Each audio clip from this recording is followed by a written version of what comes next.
नजर। नमस्कार, आप देख रहे हैं खबर फास्ट और आपके साथ मैं हूं कायनात अंसारी। रूस का यूक्रेन पर जो हमला है वो लगातार तेज होता जा रहा है। 4 दिन हो चुके हैं दोनों देशों के बीच छिड़े हुए इस युद्ध को, लेकिन अभी तक कोई हल जो है वो नहीं निकल पाया है। और अब खबर है कि खार्किव जो शहर है यूक्रेन का, उस पर रूसी सेना ने हमला कर लिया है। इस बीच आ रही एक और बड़ी खबर का रुख करते हैं।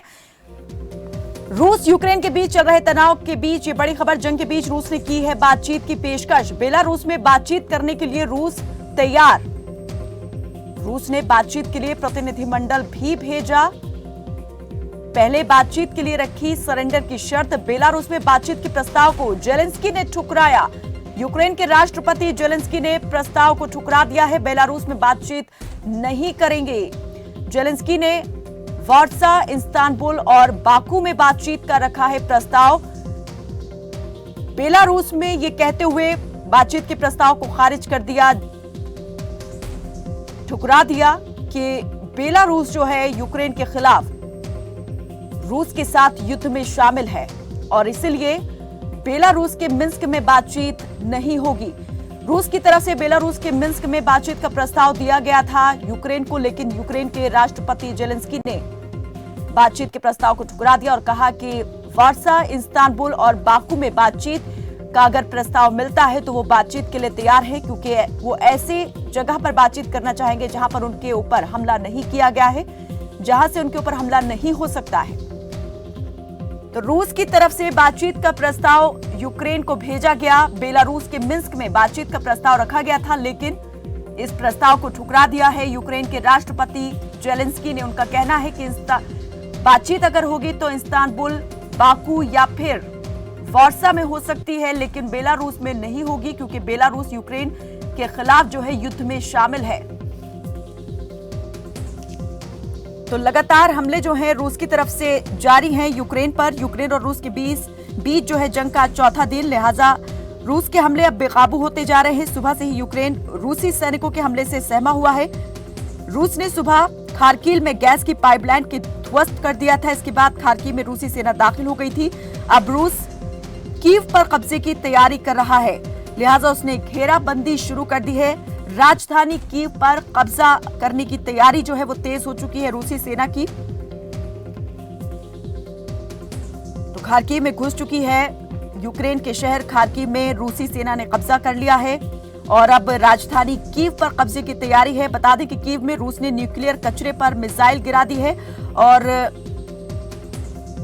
राजधानी कीव में अब लोग अपनी जान बचाने के लिए गांव की ओर भाग रहे हैं।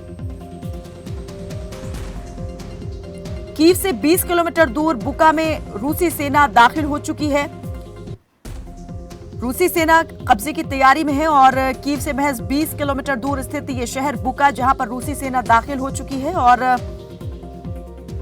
एक शहर को कब्जा भी कर लिया है। खार्किव को कब्जा लिया है रूसी सेना ने। और इसी बीच आपको बता दें कि बातचीत का प्रस्ताव रूस की तरफ से यूक्रेन को भेजा गया था। बेलारूस में बातचीत करने के लिए रूस ने कहा था, लेकिन राष्ट्रपति जेलेंस्की ने इस प्रस्ताव को ठुकरा दिया है।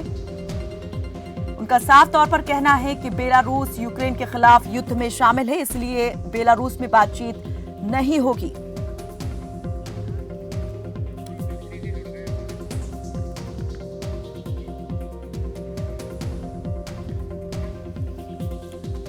तो रूस का यूक्रेन के खिलाफ ये जो मोर्चा खोला हुआ है रूस ने, और जंग पिछले 4 दिन से लगातार जारी है। हालात हर रोज हर पल के साथ जो है और ज्यादा बद से बदतर होते जा रहे हैं। ऐसे में आगे क्या और दूसरे रास्ते हो सकते हैं और क्या यहाँ पर शांति के लिए समझौते की उम्मीद कितनी बची हुई है, इस पर हमारे साथ बातचीत करने के लिए विंग कमांडर प्रफुल्ल बख्शी जुड़ चुके हैं। सर, बहुत स्वागत है आपका हमारे साथ इस बातचीत में जुड़ने के लिए। सबसे पहले तो हम आपसे ये जानना चाहेंगे कि अभी जिस तरीके से आप देख रहे हैं, सुन रहे हैं, लगातार यहाँ पर खबरों में ये बात चल रही है कि रूस जो है किस तरीके से हमलावर है यूक्रेन पर, लेकिन इस बीच एक राहत भरी खबर भी उस वक्त सामने आई जब बातचीत का प्रस्ताव भेजा, लेकिन बातचीत के प्रस्ताव को यूक्रेन ने अब ठुकरा दिया है, वो बेलारूस में बातचीत नहीं करना चाहता है। ऐसे में क्या ये माना जाए कि ये जो अब दूसरी शर्त यूक्रेन की तरफ से रख दी गई है, एक कंडीशन लगा दी गई है कि अगर वार्सा, इस्तांबुल और बाकू में बातचीत होगी तो वो तैयार है बातचीत के लिए, क्या ये बातचीत हो सकती है, आपको लगता है? देखिए, ऐसा है, अगर बातचीत की कंडीशन सिर्फ जगह का स्थानांतरण से होगा तो उसको कर लेना चाहिए, क्योंकि बेलारूस रशिया का एलाई है और वो टोटल रशिया के कैंप में है। एक न्यूट्रल जगह पे इनकी बातचीत होनी चाहिए।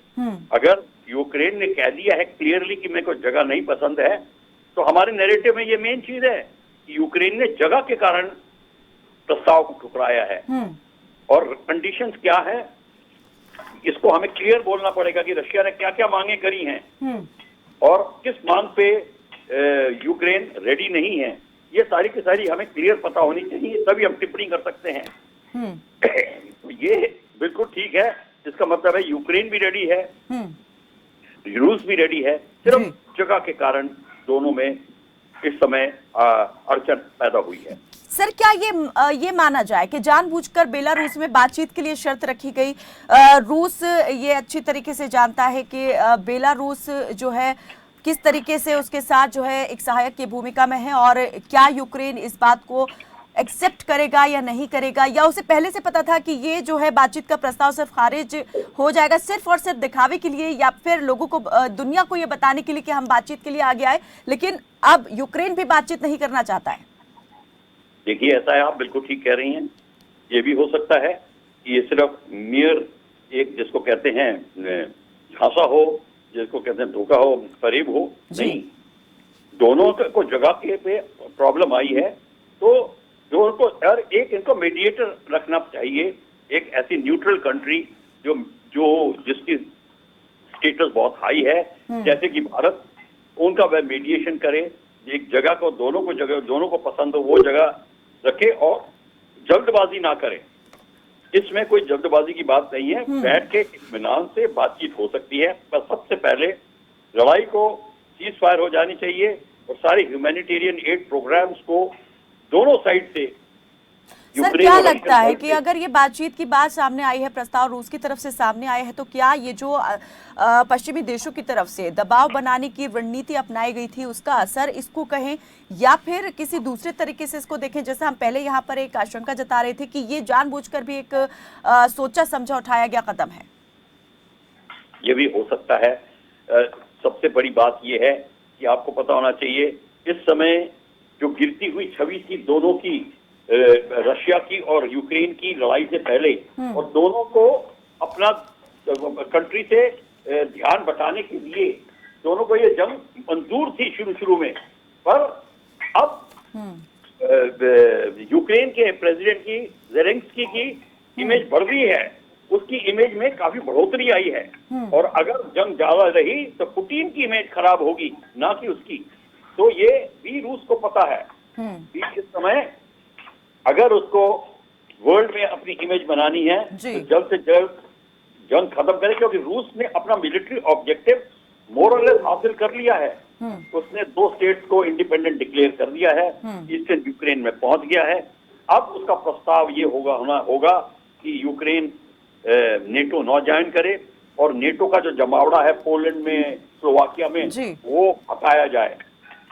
बिल्कुल, जिस तरीके से ये बात सामने आ रही है कि अब राजधानी कीव पर जो है कब्जे की तैयारी में जो सेना है वो है, और उसकी तरफ कदम भी काफी आगे बढ़ चुके हैं। चलिए, बहुत शुक्रिया सर हमारे साथ इस बातचीत में जुड़ने के लिए। तो रूस लगातार जो है यूक्रेन पर दबाव बनाने की कोशिश कर रहा है, हमले लगातार जारी हैं, और जो आम नागरिक हैं उन्हें भी भारी जान और माल का नुकसान इस युद्ध में हो रहा है।